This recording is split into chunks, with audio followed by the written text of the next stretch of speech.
అయితే చాలామంది paper cutting ఖచ్చితంగా జేసుకోవాలన్న పేపర్ కటింగ్ లేకుండా డైరెక్ట్ క్లాత్ పైన అడుగుతున్నారు గదండీ! ఇలా. మనకి పేపర్ కటింగ్ లేకుండా డైరెక్ట్ లైనింగ్ పైననే కట్ జేయాలి అన్నప్పుడు బోట్ నెక్ మెథడ్‌లో కట్ జేసుకుంటే ఇక్కడ లూజింగ్ కోసం యాడ్ జేసుకోవాలి. ఒక 3/4 ఇంచు లూజింగ్ కోసం తీసేసుకోండి ఇక్కడ.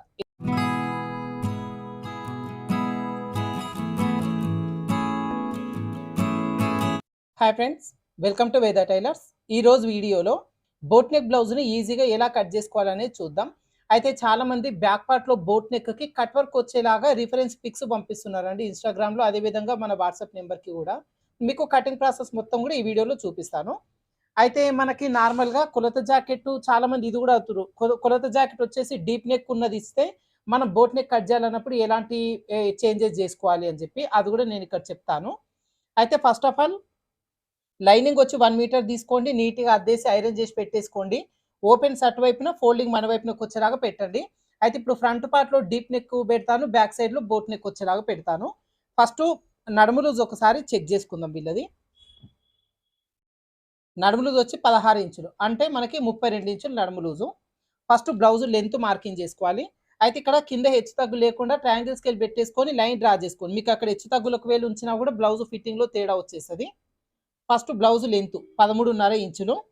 పైన కింద ఖర్చు కోసం 1 ఇంచ్ యాడ్ చేసుకొని 14.5 వచ్చేలాగా 2 చోట్ల మార్కింగ్ చేసుకొని ఇక్కడ ఒక లైన్ డ్రా చేసుకుందాం. ఇలా డ్రా చేసిన తర్వాత ఇక్కడ నడుము లూజు 32 ఇంచులు కాబట్టి దాంట్లో 4వ భాగం 8 అవుతుంది. స్టార్టింగ్ దగ్గర నుంచి 8 ఇంచులు. బ్యాక్ పార్ట్లో డాట్ వేయడం కోసం 1 ఇంచు. ఖర్చు కోసం 2 ఇంచులు లేదంటే 1.5. నేను 1.5 ఖర్చు కోసం పెడుతున్నా. తర్వాత వచ్చేసి మనకు చెస్ట్ లూజ్ పెట్టాలి. చెస్ట్ లూజ్ కంటే ముందు నెక్, షోల్డర్, చంకడం మార్కింగ్ చేసుకుందాం. అయితే ఇప్పుడు మనకి కస్టమర్ వచ్చేసి డీప్ నెక్ బ్లౌజ్ ఇచ్చిర్రు కదండి. బోట్ నెక్ మోడల్‌లో మనం కుట్టాలి అన్నప్పుడు వీళ్ళ దగ్గర ఫుల్ షోల్డర్ మెజర్‌మెంట్ మనం తీసుకోవాలి. సో, ఫుల్ షోల్డర్ మెజర్‌మెంట్ మన దగ్గర లేదనుకోండి సపోజ్‌గా. సో, మనం కొంచెం అప్రాక్సిమేట్‌గా కుట్టొచ్చు. కాకపోతే ఈ షోల్డర్ దగ్గర కొంచెం ముందుకు జరిగినట్టు టైటు, లేదంటే చివరికి వచ్చినట్టు వచ్చిందనుకోండి చంక భాగం దగ్గర మనకు మిస్టేక్స్ వస్తాయి. ఎగ్జాక్ట్ షోల్డర్ మెజర్‌మెంట్ తీసుకుంటేనే మనకు ఫిట్టింగ్ పర్ఫెక్ట్ వస్తది. సో, షోల్డర్ మెజర్‌మెంట్ వీళ్ళకి తీసుకున్నది వచ్చేసి 15.5 ఇంచును. దాంట్లో సగాన్ని పెట్టండి. ఎంత వస్తే అంత. ఆల్మోస్ట్ ఇప్పుడు 32 నడుము లూజ్ అన్నప్పుడు 15-16 ఇంచుల వరకే ఫుల్ షోల్డర్ మెజర్‌మెంట్‌ని మనం తీసుకోవచ్చు. ఇక్కడ 7.5 వస్తుంది. స్టార్టింగ్ దగ్గర నుంచి 7.5 మార్కింగ్ చేసుకోండి. ఈ ఉన్న దాంట్లో మళ్ళీ నెక్‌కి, షోల్డర్‌కి డివైడ్ చేసుకోవాలి. సో, బోట్ నెక్ అన్నప్పుడు షోల్డర్ విడ్త్ తక్కువ ఉంటది. నెక్ విడ్త్ అనేది ఎక్కువ ఉంటది. కానీ రిఫరెన్స్ పిక్‌లో ఉన్న ప్రకారంగా తీసుకోవాలి అన్నప్పుడు షోల్డర్ విడ్త్ మరీ చిన్నగా లేకుండా కొంచెం పెద్దగా తీసుకోవాలి. ఒక 3.5 ఇంచులు నేను తీసుకుంటున్నాను ఇక్కడ షోల్డర్ విడ్త్. మిగతాది ఎంత ఇక్కడ 4.5 ఇంచులు వచ్చేసి మనకి ఇక్కడ నెక్ కోసం ఉంటుంది. ఇలా డివైడ్ చేసుకున్న తర్వాత ఈ 7.5 ఇంచులని క్రాసులు పోకుండా ఇంకో దగ్గర మార్కింగ్ చేసుకొని ఇక్కడ ఒక లైన్ డ్రా చేసుకోండి. ఇలా లైన్ డ్రా చేసిన తర్వాత ఇప్పుడు ఇక్కడ చంక డౌన్ మార్కింగ్ చేసుకోవాలి. చంక డౌన్ మార్కింగ్ చేసుకోవడం కోసం మనకి ఈ ఫుల్ షోల్డర్ మెజర్‌మెంట్‌లో సగం ఏదైతే తీసుకున్నామో 7.5 ఇదే 7.5ని చంక డౌన్ కోసం మార్కింగ్ చేసుకోవాలి ఇలా. ఇలా మార్కింగ్ చేసేసుకొని ఇక్కడ ఒక లైన్ డ్రా చేసుకోండి. ఇలా లైన్ డ్రా చేసిన లైన్ దగ్గర మనం చెస్ట్ లూజ్ అనేది పెట్టుకుంటాం. సో, చెస్ట్ లూజ్ కూడా మనకు జాకెట్‌లో నుంచి తీసుకోవచ్చు. లేదు అంటే బాడీ పైన తీసుకోవచ్చు. లేదు అంటే నడుము లూజు ప్రకారం కూడా మనం చెస్ట్ లూజ్ అనేది పెట్టుకోవచ్చు. ఇలా కరెక్ట్‌గా తీసుకొని ఇక్కడ చెస్ట్ లూజ్‌లో ఈ చంక కింద నుంచి ఈ చంక వరకు చూసుకోండి. మనకు 19 ఇంచులు వచ్చింది. ఈ 19ని కరెక్ట్‌గా సగానికి చేసుకోవాలి. మనకి 4వ భాగం వస్తుంది. ఎంత? 9.5 ఇంచులు వచ్చింది. స్టార్టింగ్ దగ్గర నుంచి 9.5 ఇంచులు ప్లస్ మనకి చెస్ట్ లూజ్ అనేది బాడీ పై నుంచి తీసుకున్నప్పుడు బోట్ నెక్ మెథడ్‌లో కట్ చేసుకుంటే ఇక్కడ లూజింగ్ కోసం యాడ్ చేసుకోవాలి. ఒక 3/4 ఇంచు లూజింగ్ కోసం తీసేసుకోండి ఇక్కడ ఇలా. తర్వాత ఇక్కడ నుంచి ఖర్చు కోసం మనం కింద ఎంతైతే పెట్టినామో అదే ఖర్చు పై వైపున కూడా పెట్టేసుకొని ఇక్కడ ఈ లైన్స్ డ్రా చేసుకుందాం. ఇలా డ్రా చేసుకున్న తర్వాత ఇప్పుడు చంక రౌండ్ మార్కింగ్ చేసుకోవాలి. సో, నడుము లూజు 32 ఇంచులు కాబట్టి 1.5 వచ్చేలాగా మార్కింగ్ అయితే చేసేసుకోండి. ఇప్పుడు ఇక్కడ జస్ట్ రౌండ్ షేప్ అనేది తీసేసుకోవాలి. దీనికి కలిపేసుకోవాలి దీన్ని తీసుకొచ్చి. ఇలా మార్కింగ్ చేసుకున్న తర్వాత ఇప్పుడు మనం వెనకాల డీప్ మార్కింగ్ చేసుకుందాం. అయితే ఇక్కడ మీరు ఏదైనా పార్ట్ నెక్ అది పెట్టాలి అనుకుంటే దాని ప్రకారంగా వెనకాల డీప్ ఒక 3 ఇంచులు పెట్టేసుకోండి. పార్ట్ నెక్ అదేం అక్కర్లేదు అనుకుంటే 3.5, 4 ఇంచుల వరకు వెళ్ళొచ్చు. లేదంటే 3 ఇంచుల డీపే పెట్టేసుకొని పార్ట్ నెక్ ఏది లేకుండా కూడా మీరు పెట్టేసుకోవచ్చు. ఇబ్బంది ఏమి ఉండదు. నేను ఇప్పుడు వెనకాల డీప్ వచ్చి ఒక 3 ఇంచులు పెడుతున్నాను. 3 ఇంచులు తీసుకునే దగ్గర స్ట్రెయిట్‌గా ఒక లైన్ డ్రా చేసుకోవాలి. ఇక్కడ నెక్‌కి ఏదైతే డివైడ్ చేసుకున్నామో ఇక్కడ ఒక లైన్ డ్రా చేసుకొని ఇక్కడ నార్మల్‌గా రౌండ్ షేప్ తీసుకోవాలి. కర్వ్ స్కేల్ తీసుకుంటే మీకు బోట్ షేప్ వచ్చి పర్ఫెక్ట్‌గా వస్తదన్నమాట ఇట్లా. అయితే చాలామంది అన్న మాకు పార్ట్ నెక్ పెట్టాలి అంటే ఏ విధంగా డ్రా చేసుకోవాలి, ఎంత వెడతు తీసుకోవాలి, బ్రాడ్ ఎంత తీసుకోవాలని చాలా మంది అడుగుతున్నారు. ఇప్పుడు నేను బోట్ నెక్‌లో వెనకాల పార్ట్ నెక్ అదేం పెట్టట్లేదండి. జస్ట్ వెనకాల ఇక్కడ షోల్డర్ దగ్గర కట్ వర్క్ షేప్ వస్తది. ఆ ప్రాసెస్‌లో చూపిస్తున్నా. ఒకవేళ పార్ట్ నెక్ పెట్టాలి అంటే ఎట్లా పెట్టాలో నేను ఎగ్జాంపుల్‌గా చూపిస్తానిక్కడ. అయితే ఇప్పుడు జాకెట్ ఉంది గదండీ! ఈ జాకెట్‌లో వెనకాల ఈ డీప్ ఒకసారి క్లాత్ ఎంతుందో చూడండి. 3:30 ఉంది. ఇప్పుడు ఈ 3:30కి కింద హాఫ్ ఇంచు వదిలిపెట్టండి. ఖర్చు కోసం తీసుకున్నాం గదా! వదిలిపెట్టి ఇక్కడ నుంచి 3:30 ప్లస్ పై వైపున ఒక పావించు. ఖర్చు కోసం పైపింగు గాని, తిప్పేయడం గాని చేస్తాం గదా! ఒక పావించు ఖర్చు. ఇలా డ్రా చేసుకొని మనకిప్పుడు ఈ పై వైపున నెక్ పెడితే ఎంత తీసుకున్నాం? 4:15 వచ్చింది. అదే 4:15 కింద గూడా మార్కింగ్ చేసేసుకొని, ఇప్పుడు ఈ లైన్ కింద వరకు ఈ విధంగా ఎక్స్‌టెండ్ చేసుకోండి. కొంచెం కావాలంటే బ్రాడ్ గూడా పెంచుకోవచ్చు. ఇబ్బందేముండదు. ఇలా. ఇప్పుడు దీంట్లో మీరు రౌండ్ నెక్ అనేది పెట్టేసుకోవచ్చు. ఇదే కర్వ్ స్కేల్ తీసుకోండి. ఇట్లా. ఒక పావించి ఇక్కడ వదిలిపెట్టేసేయండి ఇక్కడ. ఒక పావించి వదిలిపెట్టి ఇక్కడ నుంచి ఇలా రౌండ్ షేప్ అనేది తీసేసుకోవచ్చు. ఇలా తీసుకున్న తర్వాత ఇప్పుడు ఈ షోల్డర్ వైపున ఖచ్చితంగా ఒక హాఫ్ ఇంచు తగ్గించాలి. హాఫ్ ఇంచు లేదంటే ముప్పావు ఇంచు సైజుని బట్టండి. ఇప్పుడు కస్టమరు మన దగ్గరకొచ్చిన కస్టమర్ భుజాలు నార్మల్‌గానే ఉన్నాయి. కొంచెం ఏటవాలు ఉంది అంటే హాఫ్ ఇంచు ఖచ్చితంగా తగ్గిస్తాం ప్రతి ఒక్కళ్ళకి. కానీ మరీ మెడ దగ్గర నుంచి భుజం వరకు ఏటవాలుగా ఉన్నారు అంటే ముప్పావు ఇంచు, 1 ఇంచ్ వరకు అట్లా తగ్గించాలి. ఒక ముప్పావు ఇంచ్ అయితే తగ్గించండి. సో, ఎందుకంటే ఇక్కడ భుజం దగ్గర ఉబ్బెత్తు లేకుండా పర్ఫెక్ట్ ఉంటే చంక కింద ముడతలు రాకుండా ఉండాలంటే ఖచ్చితంగా మనం కిందికి తగ్గించాలి. ఇది బోట్ నెక్ మెథడ్‌లోనే తీసుకుంటాం ఈ విధంగా. తర్వాత వెనకాల డాట్ మార్కింగ్ చేసుకుంటాం. ఖర్చు ఏదైతే ఉందో ఖర్చు వదిలిపెట్టి ఇక్కడ నుంచి తీసుకోండి. టేప్ మెజర్‌మెంట్ ఎంతొచ్చిందో దాంట్లో సగానికి మార్కింగ్ చేసుకొని, ఇక్కడ స్ట్రెయిట్‌గా ఒక లైన్ డ్రా చేసుకోండి. ఇంకా డాట్ కోసం ఆల్రెడీ ఈడ 1 ఇంచ్ తీసినాం కాబట్టి, హాఫ్ ఇంచ్ అటువైపున, హాఫ్ ఇంచ్ ఇటువైపున డివైడ్ చేస్తాం. సో, 1 ఇంచ్ వచ్చేసి ఇక్కడ కరెక్ట్‌గా సరిపోతది. ఈ డాట్ పొడవు కూడా ఒక 4:30 ఇంచులు తీసుకోండి సరిపోతది. ఇదిగో 4:30 ఇంచులకు పెట్టేసుకొని, ఇప్పుడు ఈ లైన్స్ పై వరకు డ్రా చేసుకోవాలి. ఇది పార్ట్ నెక్ నేను జస్ట్ మీరు అడుగుతున్నారు కాబట్టి నేను పార్ట్ నెక్ డ్రా చేసిన. కటింగ్ అయితే పార్ట్ నెక్ ఏం చెయ్యను. జస్ట్ బోట్ నెక్ పెట్టి ఇక్కడ సైడ్ కట్ వర్క్ వచ్చేలాగా చూపిస్తా. ఈ కింద కూడా ఒక హాఫ్ ఇంచ్ తగ్గించి డాట్ చివరి మార్కింగ్ దగ్గర నుంచి ఇక్కడ వరకు ఇలా తీసేయాలి. ఈ పీస్ మనం తగ్గించడం వల్ల మనకి సైడున చంక కింద నుంచి నడుము వరకు ముడతలు లేకుండా పర్ఫెక్ట్‌గా ఉంటదన్నమాట. ఓకేనా? ఇలా మార్కింగ్ చేసుకొని ఈ పీస్ వరకి కట్ చేసుకుంటాం. నెక్స్ట్ మనం హ్యాండ్స్ కట్ చేస్తాం. ఈ చివరన బ్యాక్ పార్ట్ కట్ చేసినాం కదా! ఇప్పుడు క్లాత్‌ని ఇట్లా తిప్పేసుకొని ఇక్కడ హ్యాండ్స్ కట్ చేసుకోవాలి. సో, ఫోల్డింగ్ చేసుకోండి. ఆల్రెడీ ఇది ఫోల్డింగ్‌లో ఉంది కదా! ఇంకొక ఫోల్డింగ్ చేసుకుంటాం. అయితే ఇట్లా ఇది చివరి వరకు కాకుండా 1.5 లేదంటే 2 ఇంచులు వెనక్కే ఫోల్డింగ్ చేసుకోండి. మనకు జాయింట్లు అనేది 2 పీసులకి వేసుకోవచ్చు. 4 పీసులకు వేయాల్సిన పని లేదు. కొంచెం టైం సేవ్ అవుతదన్నమాట. ఇప్పుడు ఇక్కడ నుంచి హ్యాండ్ లెంత్, హ్యాండ్ లూజ్ అన్ని మార్కింగ్ చేసుకుంటాం. సో, ఇప్పుడు ఈ హ్యాండ్ అనేది తీసుకోండి ఇట్లా. కరెక్ట్‌గా ఇప్పుడు ఈ లూజ్ దగ్గర ఒక హాఫ్ ఇంచు పైకి తీసుకొని, ఇక్కడ లూజ్ దగ్గర ఒక మార్కింగ్ చేసుకోండి ఇట్లా. తర్వాత ఈ హ్యాండ్ ఇది ఇట్లానే పెట్టేసుకొని, కింద హాఫ్ ఇంచ్ వదిలిపెట్టినాం ఫోల్డింగ్ చేయడం కోసం. మనం పైపింగ్ గాని, ఫోల్డింగ్ గాని చేసే కోసం హాఫ్ ఇంచ్ వదిలిపెట్టి, హ్యాండ్ లెంత్ అనేది ఈ విధంగా పెట్టేసుకోవాలి. ఒరిజినల్ లెంత్ ఇక్కడ వరకొచ్చింది. ఒక హాఫ్ ఇంచు పై వైపున ఖర్చు జాయింటింగ్ చేయడం కోసం. ఇలా మార్కింగ్ చేసేసుకొని ఇప్పుడు ఈ పీస్‌ని పక్కన పెట్టేసుకోవాలి. ఇప్పుడు ఇక్కడ స్ట్రెయిట్‌గా ఒక లైన్ డ్రా చేసుకుందాం. తర్వాత ఇక్కడ నుంచి హ్యాండ్ డౌన్ మార్కింగ్ చేసుకోవాలి. ఇప్పుడు తీసుకున్న నడుము లూజు 32 ఇంచులు కాబట్టి హ్యాండ్ డౌన్ వచ్చేసి 3:30 ఇంచులు తీసుకోండి. సరిపోతుంది కరెక్ట్‌గా. చాలామంది హ్యాండ్ డౌన్ దగ్గర కన్‌ఫ్యూజ్ అవుతుంటారు. ఎంత తీసుకోవాలి అని చెప్పి. సో, నడుము లూజు 30 కంటే తక్కువ ఉంది అంటే 3 ఇంచుల హ్యాండ్ డౌన్ తీసుకోండి. ఒకవేళ నడుము లూజు 30 కంటే ఎక్కువ ఉంది అంటే 3:30 హ్యాండ్ డౌన్ తీసుకుంటే మీకు పర్ఫెక్ట్‌గా సరిపోతదండి. ఇబ్బందేముండదు. అయితే హ్యాండ్ కర్వ్ షేప్ తీయడం కోసం ఎంత దూరంలో కర్వ్ షేప్ తీయాలి అనేది ఒకటి చెక్ చేసుకోవాలి. సో, ఆల్రెడీ కట్ చేసుకున్న బ్యాక్ పార్ట్ ఉంటది కదా! ఈ బ్యాక్ పార్ట్ తీసుకొని, ఈ బ్యాక్ పార్ట్‌లో మొత్తం పైనుంచి ఇక్కడ ఈ చంక రౌండ్ ఖర్చు అంతా కలిపి ఎంత మెజర్‌మెంట్ ఉందో ఒకసారి కొలచండి మొత్తం. ఇలా కొలిచినప్పుడు మనకు ఎగ్జాక్ట్‌గా 10 ఇంచులు ఉంది. 10 ఇంచులో హాఫ్ ఇంచ్ తీసేసి 9:30 ఇంచులు వచ్చేలాగా పెట్టండి. ఇలా ఈ స్టార్టింగ్ దగ్గర నుంచి. ఈ కింద లైన్ దగ్గర. సో, మనకు చివరి వరకు వచ్చేసింది. 1:30 ఇంచు లోపలికి ఖర్చు. మన బాడీ పార్ట్‌లో 1:30 పెట్టినాం కదా! సేమ్ అదే 1:30 ఇక్కడ ఖర్చు కోసం పెట్టేసుకోవాలి. ఇది వచ్చేసి మనకు హ్యాండ్ లూజ్ ఇక్కడ కూడా 1:30 ఖర్చు. ఇలా మార్కింగ్ అనేది చేసేసుకొని ఈ లైన్స్ డ్రా చేసుకోండి. ఇది. సో, హ్యాండ్ డౌన్ దగ్గర చాలామంది కన్‌ఫ్యూజ్ అవుతుంటారు కాబట్టి మీకు క్లియర్‌గా చూపించిన. కర్వ్ షేప్ ఎలా తీయాలి అంటే ఈ మెజర్‌మెంట్ ఎంత దూరంలో తీసుకోవాలనే దాని కోసం బ్యాక్ పార్ట్ చంక రౌండ్ కొలిసి దాని ప్రకారంగా పెట్టేసుకోండి. ఇప్పుడు ఈ మార్కింగ్ దగ్గర నుంచి ఒక హాఫ్ ఇంచుకు లోపలికి ఒక మార్కింగ్ చేయండి. ఇక్కడ వరకే మనం కర్వ్ షేప్ అనేది తీస్తాం. సో, ఈ కర్వ్ షేప్ తీయడం మీకు ఆల్రెడీ చాలా సార్లు చూపించిన కాబట్టి ఆ ప్రకారంగా పెట్టేసుకోండి. నేను డైరెక్ట్ తీసేస్తున్నా. ఇక్కడ నుంచి ఇది కూడా ఇలా. ఒక 1 ఇంచ్ వచ్చేలాగా ఇలా మార్కింగ్ చేసుకుంటూ దీని లోపల ఈ విధంగా కలిపేస్తాం. అయితే మనము హ్యాండ్ కర్వ్ షేప్ తీయాలంటే 2, 3 విధాలుగా తీసుకోవచ్చండి. మన ఛానల్‌ని ఫస్ట్ నుంచి చూసే వాళ్ళకైతే మీకు క్లియర్‌గా అర్థమైతది. ఒకవేళ హ్యాండ్ కటింగ్‌లో మీకేమైనా మిస్టేక్స్ వస్తున్నాయి అనుకుంటే, హ్యాండ్ కటింగ్ వేద టైలర్స్ అని చెప్పి సెర్చ్ చేయండి మీకొస్తుంది. ఆ విధంగా చూసుకోవచ్చు. ఇప్పుడు మార్కింగ్ చేసిన ఈ పీస్ మొత్తం కట్ చేసుకోండి. ఇలా కట్ చేసిన తర్వాత తలపైన చిన్న ఘాటు పెట్టండి. ఖర్చు కోసం తీసుకున్న 1.5 దగ్గర కూడా చిన్న ఘాటు పెట్టి హ్యాండ్ పీస్‌ని ఓపెన్ చేసుకోవాలి. ఇప్పుడు లోతు కోసం మధ్యలో ఘాటు దగ్గర నుంచి 1 ఇంచ్ వచ్చేలాగా లోపలికి ఒక మార్కింగ్ చేయండి. ప్లస్ ఇక్కడ ఒక 1/2 ఇంచ్ ముందుకే మార్కింగ్ చేసుకున్నాం ఖర్చు కంటే. ఇప్పుడు ఇక్కడ నుంచి లోతు అనేది తీసుకోవాలి. ప్లస్ సింబల్ రావట్లేదు అని చాలా మంది అడుగుతున్నారు కాబట్టి ఈ చిన్న ట్రిక్ చూపిస్తున్నా. ఇప్పుడు ఈ 1 ఇంచ్ దగ్గర నుంచి ఇక్కడ 1/2 ఇంచ్ వరకు టేప్ పెట్టేసుకోండి. టేప్‌ని సగానికి ఫోల్డింగ్ చేయండి. ఎక్కడైతే ఫోల్డింగ్ వస్తుందో ఇక్కడ ఒక మార్కింగ్ చేసుకోండి.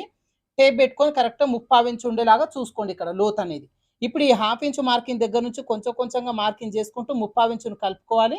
తర్వాత ఇక్కడ నుంచి ఇదిగోండి ఇలా మార్కింగ్ చేసుకుంటూ ఇక్కడ వరకు వచ్చి కొంచెం పైకి తీసుకోవాలి ఇట్లా. అంటే మనం ఎస్ సింబల్ సన్నంగా తీసుకోవాలి ఇట్లా స్టార్టింగ్ దగ్గర నుంచి. మళ్ళీ ఆ చివరి వరకు వెళ్ళేసరికి కూడా సన్నంగా రావాలన్నమాట. లోతు కూడా 3/4 ఇంచు ఖచ్చితంగా చూడండి.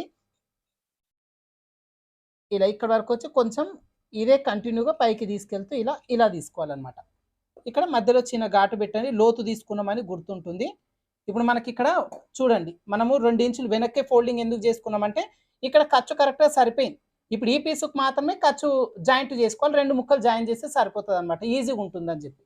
ఇప్పుడు హ్యాండ్ కటింగ్ కూడా అయిపోయిందిగా. నెక్స్ట్ ఫ్రంట్ పార్ట్ ఎలా కట్ చేయాలో చూద్దాం. నెక్స్ట్ ఫ్రంట్ పార్ట్ కట్ చేయడం కోసం ఇప్పటివరకు ఈ క్లాత్ ఫోల్డింగ్ మన వైపునకు ఉంది కదా. ఈ ఓపెన్స్ మన వైపునకు వచ్చేలాగా తిప్పేసుకోండి ఇట్లా. ఇట్లా తిప్పేసుకొని ఇప్పుడు ఆల్రెడీ కట్ చేసిన బ్యాక్ పార్ట్ పీస్‌ని పెట్టేసుకొని మనం ఫ్రంట్ పార్ట్ కోసం డ్రా చేసుకుంటాం. అయితే ఇక్కడ ఫ్రంట్ పార్ట్ బోట్ నెక్ అన్నప్పుడు ఫుల్ ప్రిన్సెస్ కట్ తీసుకుంటేనే ఆ లుక్ అనేది పర్ఫెక్ట్‌గా ఉంటది. ప్లస్ స్ట్రెయిట్ కటింగ్‌లో తీసుకుంటేనే ఫిట్టింగ్ నీట్‌గా ఉంటదండి ముడతలు అవి లేకుండా. ఒకవేళ మీకు కావాలంటే 3 డాట్ విత్ షేప్ బెల్ట్ వచ్చేలా కూడా తీసుకోవచ్చు. అయినా కూడా ఫ్రంట్ స్ట్రెయిట్ కటింగ్ పెట్టాలి. క్రాస్ కటింగ్ పెట్టడానికి లేదు. అయితే ఇప్పుడు దీనిలో ఫుల్ ప్రిన్సెస్ కట్ చూపిస్తాను నేను. అయితే చాలా మంది పేపర్ కటింగ్ ఖచ్చితంగా చేసుకోవాలన్న పేపర్ కటింగ్ లేకుండా డైరెక్ట్ క్లాత్ పైన అడుగుతున్నారు కదండీ. మీకు చాలా సింపుల్ మెథడ్‌లో ఇదే బ్యాక్ పార్ట్‌ని యూజ్ చేసుకొని ఫ్రంట్ పార్ట్‌ని ఏ విధంగా డ్రా చేసుకోవాలనేది చూపిస్తాను. సో ఫస్ట్ ఈ పీస్‌ని పక్కన పెట్టి ఇక్కడ డ్రా చేస్తే మీకు అన్ని కన్‌ఫ్యూజ్ అవుతారు కాబట్టి నేను ఇటువైపున తిప్పేస్తున్నా దీన్ని. ఫస్ట్ ఏం చేయండి ఇప్పుడు ఫ్రంట్ పార్ట్ అనేది దీనిపైనే డ్రా చేసుకొని మనం ఆ క్లాత్ పైన సెపరేట్‌గా రన్నర్ వీల్‌తోని రన్ చేసుకొని కట్ చేస్తాం. మీకు క్లియర్‌గా చూపిస్తాను. ఫస్ట్ స్టార్టింగ్ దగ్గర నుంచి 4 ఇంచులు వచ్చేలా ఒక మార్కింగ్ చేసుకోండి. 2 చోట్ల మార్కింగ్ చేసుకొని ఫస్ట్ ఇక్కడ స్ట్రెయిట్ ఒక లైన్ డ్రా చేయండి. తర్వాత ఇప్పుడు వీళ్ళకి చెస్ట్ పాయింట్ మెజర్‌మెంట్ అంటే తీసుకోవాలండి ఖచ్చితంగా. వీళ్ళకి వచ్చి 9.5 ఇంచులు. ఒక 1/2 ఇంచ్ ఇక్కడ వదిలిపెట్టి 9.5 ఇక్కడ నుంచి పెట్టేసుకోండి ఇలా. సో చెస్ట్ పాయింట్ అన్నమాట. ఈ పాయింట్ మెజర్‌మెంట్‌ని బట్టి కప్ షేప్ రెడీ అవుతది. అదొకసారి చూసుకోండి. తర్వాత ఈ చంక రౌండ్ తిరుగుతున్న దగ్గర మధ్యలో ఒక మార్కింగ్ చేసుకొని ఈ మార్కింగ్ దగ్గర నుంచి ఈ మార్కింగ్ వరకు కర్వ్ షేప్ ఇయ్యాలి. సో దీనికోసం ఈ స్ట్రెయిట్ ఏదైతే ఉందో ఈ స్ట్రెయిట్‌ని కంటిన్యూగా తీసుకెళ్తూ ఇదిగోండి దీని లోపల ఈ విధంగా కలిపేసుకోవాలి. తర్వాత ఇక్కడ మనం డాట్ వేస్తాం. ఈ డాట్ వేయడం కోసం ఇదిగోండి ఈ విధంగా లోపలికి కలిపేసుకుంటాం. చంక వైపున విడిగా డాట్ లేకుండా డైరెక్ట్ మనకి ఇక్కడ కట్ చేస్తామన్నమాట ఈ పీస్‌ని. కట్ చేస్తే డైరెక్ట్ మనకి ఇక్కడ డాట్ వేయకుండానే కరెక్ట్ సెట్ అయిపోతుంది. ప్రిన్సెస్ కట్‌లో డాట్ సెపరేట్ వేయకుండా దీంట్లోనే కలిపేస్తాం. ఇలా మార్కింగ్ చేసిన తర్వాత ఇక్కడ మెయిన్ డాట్ కోసం మార్కింగ్ చేసుకుంటాం. సో ఈ లైన్ దగ్గర నుంచి ఇటువైపున 1.5 ఇంచు, ఇటువైపున 1.5 ఇంచు సైజుని బట్టి తీసుకోవాల్సి ఉంటది ఇది. ఇలా మార్కింగ్ చేసేసుకొని ఇప్పుడు ఈ మార్కింగ్ చేసుకునే దగ్గర నుంచి చెస్ట్ పాయింట్ ఇక్కడ వరకు ఉంది. ఇక్కడ వరకు ఇదిగోండి ఈ విధంగా కలిపేసుకోండి. ఇలా. తర్వాత ఈ మార్కింగ్ దగ్గర నుంచి ఈ పాయింట్ వరకు కూడా ఈ విధంగా కలిపేసుకోవాలి. అయితే ఇది వచ్చేసి మనకు కొంచెం మూలలాగా లేకుండా కర్వ్ షేప్ వచ్చేలాగా డ్రా చేసుకోవాలి దీన్ని. ఇలా. ఇప్పుడు ఇలా మార్కింగ్ చేసుకున్న ఈ పీస్‌ని యూజ్ చేసుకొని ఫ్రంట్ పార్ట్ కోసం డ్రా చేసుకుంటాం. ఇప్పుడు ఆల్రెడీ ఈ ఓపెన్స్ మన వైపునకు వచ్చేలాగా పెట్టేసుకున్నాం కదా. ఇలా పెట్టేసుకొని ఫస్ట్ ఏం చేస్తామంటే ఇప్పుడు ఫ్రంట్ పార్ట్‌లో ఓపెన్ పెట్టుకుంటున్నాం కాబట్టి ఈ ఓపెన్ ఉన్న ప్లేస్‌ని ఇదిగోండి ఫ్రంట్ పార్ట్‌కి వచ్చేలాగా పెట్టేసుకోండి ఇక్కడ. ఇదిగోండి మనకి ఇక్కడ వస్తుంది. ఓపెన్ అనేది ఇక్కడ వస్తుంది. సో హుక్స్ పట్టి, కాజా పట్టి ఖర్చు కోసం ఒక 1/4 ఇంచ్ అంత ఉండేలాగా చూసుకొని ఇప్పుడు ఈ పీస్ ఎట్లుందంటే డ్రా చేసుకోవాలి. అది ఎక్కడి వరకి? ఓన్లీ ఇదిగోండి ఇక్కడ వరకు మాత్రమే. పై పార్ట్ డ్రా చేస్తున్నాం కాబట్టి అంటే ముందు పార్ట్ డ్రా చేస్తున్నాం కాబట్టి ఆ డాట్ వేసిన ఒక ఫస్ట్ పైన మార్కింగ్ దగ్గర నుంచి డ్రా చేసుకోండి. అదే విధంగా ఇప్పుడు ఫ్రంట్ పార్ట్‌లో డీప్ నెక్ పెడతానండి నేను. ఇలా ఇక్కడ వరకు మార్కింగ్ చేసేసుకొని ఇప్పుడు రన్నర్ వీల్ తీసుకొని దీనిపైన రన్ చేసుకోవాలి. ఏది మనకు ఈ ఫస్ట్ మార్కింగ్ ఏదైతే ఉందో ఈ ఫస్ట్ మార్కింగ్ పైన ఇలా రన్నర్ వీల్‌తోని రన్ చేసుకోండి. ఇలా రన్ చేసుకున్న తర్వాత ఇప్పుడు ప్రస్తుతానికి ఈ పీస్‌ని తీసి పక్కన పెట్టేసుకుందాం. మనకు ఏదైతే మార్కింగ్ వచ్చిందో ఇదే మార్కింగ్ పైన ఒకసారి మార్కింగ్ చేసేసుకుందాం. ఇలా. ఇలా మార్కింగ్ చేసిన తర్వాత ఇప్పుడు ఇది నడుము లూజు 32 ఇంచులు. సో పెద్ద సైజు బ్లౌజ్ కాబట్టి చెస్ట్ లెంత్ అంటే ఇక్కడ పఫ్ రెడీ అవ్వడం కోసం కింద క్లాత్ ఎక్స్ట్రా తీసుకోవాలి. అది ఎంత 35 ఇంచు తీసుకుంటే సరిపోతుంది. ఒకవేళ 30 కంటే తక్కువ నడుము లూజ్ ఉంది అంటే హాఫ్ ఇంచు తీసుకుంటే సరిపోతది. అయితే 30 కంటే తక్కువ నడుము లూజ్ ఉన్న వాళ్ళకు అసలు చెస్ట్ ఈ కప్ కోసం సెపరేట్ తీసుకోవాల్సిన పనేం లేదు. దీంట్లోనే రెడీ చేసుకోవచ్చు. కాకపోతే కప్స్ అనేవి కొంచెం పైకెక్కినట్టుగా లేకుండా నీట్‌గా ఉండడం కోసం ఒక హాఫ్ ఇంచు దించుకోవాలి. కానీ పెద్ద సైజు వాళ్ళకి మాత్రం 35 ఇంచు తీస్తేనే ఇక్కడ కప్ షేప్ పర్ఫెక్ట్‌గా రెడీ అవుతది. ఇలా మార్కింగ్ అనేది చేసేసుకొని అదేవిధంగా ఇప్పుడు వచ్చిన లైన్ కంటే కూడా ఒక 1 ఇంచు పైకి మార్కింగ్ చేసుకోవాలి కర్వ్ షేప్ కోసం. ఇప్పుడు ఈ 1 ఇంచ్ దగ్గర నుంచి ఈ మార్కింగ్ వరకు ఇదిగోండి ఈ విధంగా కలిపేసుకోండి. ఇలా వచ్చేస్తది. ఇప్పుడు ఇది వచ్చేసి మనకు ఒరిజినల్. ఈ మార్కింగ్ వచ్చేసి మనకు ఒరిజినల్ మార్కింగ్. ఇప్పుడు సైడ్ పీస్, ఈ పీస్ అటాచ్ చేయడం కోసం మనకు ఖర్చు కావాలి. ఈ ఖర్చు కోసం ఎగ్జాక్ట్‌గా ఒక హాఫ్ ఇంచ్ ఎక్స్ట్రా తీసేసుకోండి. ఈ రౌండ్ షేప్ ఎట్లుందో అట్లా. ఇలా ఒక హాఫ్ ఇంచ్ ఎక్స్ట్రా తీసేసుకుంటే సైడ్ పీస్‌ని తీసుకొచ్చి దీనికి అటాచ్ చేసేటప్పుడు మనకు ఖర్చు తగ్గకుండా ఉంటుంది. అదేవిధంగా ఫ్రంట్ పార్ట్‌లో నేను ఇక్కడ డీప్ నెక్ పెడుతున్నానండి. సో ఇక్కడ 6 ఇంచులు వీళ్ళ ఫ్రంట్ నెక్ డీప్. ఇదిగోండి ఇక్కడ వరకి. ఇలా ఇక్కడ స్ట్రెయిట్‌గా ఒక మార్కింగ్ చేసేసుకోవాలి. తర్వాత మనకి పైనుంచి కింది వరకు ఈ విధంగా మార్కింగ్ చేసుకొని ఇప్పుడు దీంట్లో రౌండ్ షేప్ తీసుకోవాలి. అయితే బోట్ నెక్ మోడల్‌లో ఫ్రంట్ డీప్ నెక్ పెట్టినప్పుడు ఈ రౌండ్ షేప్ మరీ డీప్‌గా తీయకుండా ఒక 1 ఇంచు డిస్టెన్స్ ఉండేలాగా చూసుకొని రౌండ్ షేప్ తీయండి ఇట్లా. ఇక్కడ మరీ ఇట్లా చాలామంది ఇట్లా దగ్గరికి తీస్తారు. ఇంత డీప్ అనేది తీయొద్దు. కొంచెం ఒక 1 ఇంచు డిఫరెంట్ ఉండేలాగా చూసుకొని ఇక్కడ నుంచి ఇలా రౌండ్ షేప్ అనేది తీసేసుకోండి. ఇలా మార్కింగ్ చేసిన తర్వాత ఇప్పుడు మనకు చంక భాగంలో లోతు తీస్తాం. ఆ లోతు ఎక్కడ తీస్తాం బోట్ నెక్ వాటికి? ఈ పై వైపున తీస్తాం కదా! కరెక్ట్ ఈ ప్లేస్‌లో మనకి 35 ఇంచ్ వస్తుంది. ఇలా 35 ఇంచుతో ఇలా 1.5 వరకు ఇలా లోతు అనేది తీసుకుంటాం కదా! సో ఇప్పుడు ఏదైతే మార్కింగ్ వచ్చిందో ఈ మార్కింగ్ దగ్గర నుంచి 35 ఇంచ్ ఇక్కడ వస్తుంది. ఇప్పుడు ఈ పై నుంచి 35 ఇంచ్ వరకు ఇదిగోండి ఈ విధంగా కలిపేసుకోండి. ఇలా. ఇది లోతు అనేది మనం ప్రిన్సెస్ కట్ మొత్తం అటాచ్ చేసిన తర్వాత లోతు అనేది కట్ చేసుకోవచ్చు. లేదు అంటే ముందే ఇలా లోతు కట్ చేసుకోవాలన్నప్పుడు ఈ విధంగా మార్కింగ్ చేసుకోవచ్చు. మీ చాయిస్. కానీ నా సజెషన్ ఏంటి అంటే ప్రిన్సెస్ కట్ బ్లౌజెస్ మీరు కుట్టేటప్పుడు ఈ లోతు ముందే తీయకుండా సైడ్ పీస్, ఈ పీస్ 2 అటాచ్ చేసిన తర్వాత అప్పుడు హెచ్చు తగ్గులు ఏమన్నా వస్తే చూసుకొని అన్నీ కలిపి ఒకేసారి 35 ఇంచ్ లోతు వచ్చేలాగా మీరు అటాచ్ చేసిన తర్వాత కట్ చేసుకోవడం బెటర్. చాలా మందికి చంక దగ్గర గానీ, ఈ కింద వైపున గానీ హెచ్చు తగ్గులు వస్తున్నాయి అంటున్నారు కదా! సో కింద నుంచి పైకి జాయింటింగ్ చేయండి. ఒకవేళ కొంచెం హెచ్చు తగ్గులు వచ్చినా కూడా లోతు తీసుకోవడంలో సెట్ అయిపోతుంది కాబట్టి ఈ లోతు అనేది ఇప్పుడే కట్ చేయకుండా ఈ ఎడ్జ్ వరకు మార్కింగ్ చేసుకున్న పీస్ వరకు కట్ చేసుకుందాం. ఇది ఒకటే కాదండి మీకు నార్మల్‌గా బ్లౌజుల్లో స్టిచ్చింగ్ పర్ఫెక్ట్‌గానే వస్తది. కటింగ్‌లోనే మిస్టేక్స్ వస్తాయి అనుకునే వాళ్ళకి బ్లౌజ్ కటింగ్ పేపర్స్ మన దగ్గర అవైలబుల్‌గా ఉంటాయి. అదే విధంగా మీరు టైలరింగ్ అనేది ఇంకా పర్ఫెక్ట్‌గా నేర్చుకోవాలి అంటే సీక్వెల్‌గా నేర్చుకోవాలి అనుకుంటే మన ఆన్‌లైన్ క్లాసెస్‌లో జాయిన్ అవ్వచ్చండి. వీటికి సంబంధించిన ఇన్ఫర్మేషన్ కోసం కింద ఇచ్చిన నంబర్‌కి వాట్సాప్ చేయండి. ఇప్పుడు ఫ్రంట్ పార్ట్‌లో మెయిన్ పీస్ కటింగ్ అయిపోయింది. నెక్స్ట్ సైడ్ పీస్ కట్ చేసుకుందాం. మనకి ఇక్కడ మిగిలిన ఈ ప్లేస్‌లో మనం సైడ్ పీస్ అనేది కట్ చేసుకోవచ్చు. ఇంకా మిగతా పీస్ వచ్చి స్ట్రెయిట్ పీస్‌లు అవన్నీ కూడా కట్ చేసుకోవచ్చు. ఇలా. ఈ రెడీ చేసుకునే ఫస్ట్ బ్యాక్ పార్ట్ ఉందిగా ఈ పీస్‌ని తీసుకొని ఇప్పుడు ఈ పీస్ వరకు మనం ఆల్రెడీ కట్ చేసుకున్నాం. ఇప్పుడు ఈ సైడ్ పీస్‌ని మాత్రమే మనం డ్రా చేసుకుంటాం. సో మీకు ఇక్కడ ఈ ప్లేస్‌లో ఎలా అడ్జస్ట్ అవుతే అలా చూసుకోండి. అయితే ఈ రౌండ్ షేప్ ఏదైతే ఉందో రౌండ్ షేప్ దగ్గర మాత్రం ఖర్చు రావాలి మనకు ఒక హాఫ్ ఇంచు. సో ఖర్చు వచ్చేలాగా మీరు అరేంజ్ అనేది చేసేసుకోండి దీనిపైన. సో 1 మీటర్ తీసుకుంటే మనకు కరెక్ట్‌గా సరిపోతదండి. అందుకోసం నేను మోడల్ బ్లౌజెస్ బోట్ నెక్‌వి ఏవి కుట్టినా కూడా ఒక 1 మీటర్ తీసుకోమని చెప్తాను మీకు. ఇదిగోండి ఇలా తీసేసుకుంటే మనకు కరెక్ట్‌గా సరిపోతుంది. ఇప్పుడు దీన్ని ఫస్ట్ ఈ కింద వైపున, సైడ్ వైపున చంక భాగం దగ్గర ఎగ్జాక్ట్‌గా ఎట్లుందో అట్లా మార్కింగ్ చేసుకోవాలి. ఇది చివరి వరకు తీసేసుకుందాం. మనకి ఈ సైడ్‌ని ఎక్స్ట్రా తీసుకుంటాం కదా! చివరి వరకు వచ్చేస్తదది. ఇక్కడ వరకు తీసేసుకొని ఇప్పుడు ఈ రౌండ్ షేప్ ఏదైతే ఉందో దీన్ని రన్నర్ వీల్‌తోని రన్ చేసుకుందాం. ఇలా రన్ చేసిన తర్వాత ఇప్పుడు ఈ పీస్‌ని తీసి పక్కన పెట్టేసుకొని మనకు అచ్చులు పడ్డాయి కదా! ఈ అచ్చుల పైన మళ్ళీ ఒకసారి మార్కింగ్ చేసేసుకుందాం.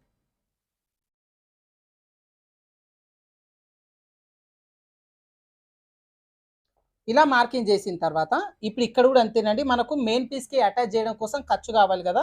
ఒక హాఫ్ ఇంచ్ ఉండేలాగా ఎగ్జాక్ట్‌గా ఈ రౌండ్ షేప్ ఎట్లుందో అట్లా ఖర్చు డ్రా చేసుకుందాం. అయితే హాఫ్ ఇంచ్ కూడా కాదు ఇది 3 పాయింట్స్ అన్నమాట. ఒక 3, 4 పాయింట్స్ పెట్టేస్తాం. మనం హాఫ్ ఇంచు ఖర్చు ఏం పెట్టం. ఒక పాయింట్ తగ్గించే పెడతాం.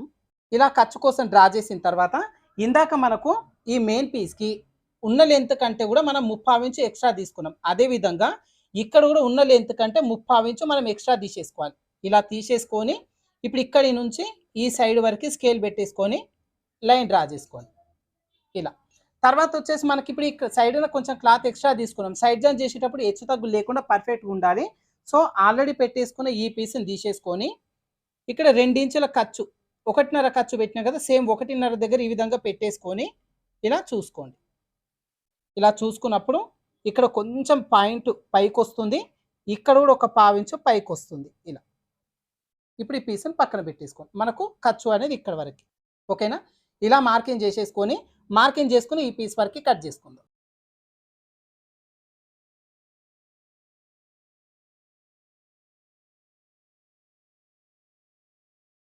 ఇలా మనకి పేపర్ కటింగ్ లేకుండా డైరెక్ట్ లైనింగ్ పైననే కట్ చేయాలి అన్నప్పుడు ఆల్రెడీ రెడీ చేసుకున్న బ్యాక్ పార్ట్ పీస్ పైననే ఒకవైపున ఈ విధంగా ప్రిన్సెస్ కట్ కోసం మార్కింగ్ చేసుకొని ఇక్కడ చెస్ట్ లెంత్ కోసం అంటే ఇక్కడ పఫ్ రెడీ చేయడం కోసం కింద ఎక్స్ట్రా తీసుకోవాలి, నడుము లూజును బేస్ చేసుకొని ఇంకా చంక భాగం దగ్గర లోతు తీసుకోవాలి. అయితే ఇక్కడ మనకు ఈ భాగంలో ఏదైతే 3/2 ఇంచు ఇక్కడ పెట్టేసుకొని అంటే ఇప్పుడు మార్కింగ్ అనేది ఇక్కడికి వచ్చింది కదా, ఈ పీస్ని పెట్టేసుకొని 3/2 ఇంచు ఏ విధంగా అయితే తీసుకున్నామో ఈ పీస్ని కూడా ఇదిగోండి ఈ విధంగా పెట్టేసుకొని 3/2 ఇంచు ఇక్కడ వరకు వస్తుంది. ఇదిగోండి ఇలా ఇక్కడ వరకు మార్కింగ్ చేసేసుకొని ఇప్పుడు ఇక్కడ నుంచి ఖర్చు వరకు ఇదిగోండి ఇలా మార్కింగ్ చేసుకొని ఈ పీస్ని మనం కట్ చేసుకోవచ్చు. అయితే నేనేం చేస్తానంటే మొత్తం ప్రిన్సెస్ కట్ పీసెస్ అటాచ్ చేసిన తర్వాత లాస్ట్లో హెచ్చు తగ్గులు ఏమన్నా వస్తే చూసుకొని లోత్ అనేది 3/2 ఇంచు ఉండేలాగా ఒకేసారి మనం కట్ చేసుకోవచ్చు. అది మీకు ఈజీగా అనమాట. ఇది వచ్చేసి మనకు బ్యాక్ పార్ట్. ఇంకా మనం హ్యాండ్స్ కూడా ఎల్బో హ్యాండ్స్ తీసుకున్నా, మీరు కావాలంటే షార్ట్ హ్యాండ్స్ అట్లా పెట్టుకోవచ్చు. అయితే హ్యాండ్ కటింగ్ మీరు మన ఛానల్లో ఉంది, మీరు చూడండి. ఇప్పుడు లైనింగ్ వరకు కట్ చేసుకున్నాం కదా, సేమ్ యాజ్ ఇట్ ఈస్గా ఒరిజినల్ పీస్ కూడా కట్ చేసుకోవాలి. అయితే ఒక 1/2 ఇంచ్ అట్లా చుట్టూ ఎక్స్ట్రా ఉండేలాగా చూసుకొని కట్ చేసుకోండి. అయితే ఇప్పుడు బ్యాక్ పార్ట్లో నేను పార్ట్ నెక్ పెట్టకుండా జస్ట్ నార్మల్ నెక్ పెడుతున్నా. ఈ మధ్యలో మనకి కట్ వర్క్ షేప్స్ వస్తాయి. సో బ్యాక్ పార్ట్లో కట్ వర్క్ షేప్ వచ్చేలాగా పెట్టాలి అంటే ఈ ఒరిజినల్ ఎలా కట్ చేయాలి, ఎలా అరేంజ్ చేసుకోవాలి అనేది దీని స్టిచ్చింగ్ ప్రాసెస్ చూపిస్తాను నేను. మీకు ఒకవేళ ఈ డిజైన్ ఏం అక్కర్లేదు, పార్ట్ నెక్ షేప్లోనే మీరు కట్ చేసుకుంటే కనుక డైరెక్ట్ ఈ పీస్ని ఒక 1/2 ఇంచ్ ఎక్స్ట్రా ఉండేలా చూసుకొని కట్ చేసుకోండి. దీని స్టిచ్చింగ్ ప్రాసెస్ మొత్తం దీనికి నెక్స్ట్ వీడియోలో నేను చూపిస్తాను. అయితే బ్యాక్ సైడ్లో బోట్ నెక్ వచ్చేలాగా అది కూడా పార్ట్ నెక్ అడిగిరు కాబట్టి పార్ట్ నెక్ నేను చూపించిన. ఫ్రంట్ పార్ట్లో ఫుల్ ప్రిన్సెస్ కట్ వచ్చేలాగా బోట్ నెక్ బ్లౌజ్ని ఎలా కట్ చేసుకోవాలనేది చూసిరా ఫ్రెండ్స్. సో ఈ వీడియో అయితే మీకు యూజ్ అవుతుంది అనుకుంటున్నాను. చాలా మంది రిక్వెస్ట్ చేసిరు ఈ వీడియో కాబట్టి మాక్సిమం దీంట్లో మీకు ఏదైతే డౌట్ ఉందో డౌట్ అయితే క్లియర్ అయింది అనుకుంటున్నా. సో వీడియో నచ్చితే మాత్రం వీడియోకి ఒక చిన్న లైక్ అయితే చేయండి. అదేవిధంగా సబ్స్క్రైబ్ చేసుకోకుండా చాలా మంది చూస్తున్నారండి. సో మీరు ఛానల్ని సబ్స్క్రైబ్ చేసుకొని పక్కన బెల్ ఐకాన్ ఆల్ సింబల్లో పెట్టుకుంటే మీకు నేను వీడియో పెట్టంగానే వెంటనే మీకు మొబైల్కి నోటిఫికేషన్ వస్తుంది, మీరు చూసుకోవచ్చు అనమాట. ఓకేనా? అదేవిధంగా మీ ఫ్రెండ్స్ కూడా ఈ వీడియో యూజ్ అవ్వచ్చు కాబట్టి మీ ఫ్రెండ్స్ కూడా ఈ వీడియోని ఫార్వర్డ్ చేయండి. ఓకేనా? Thank you for watching.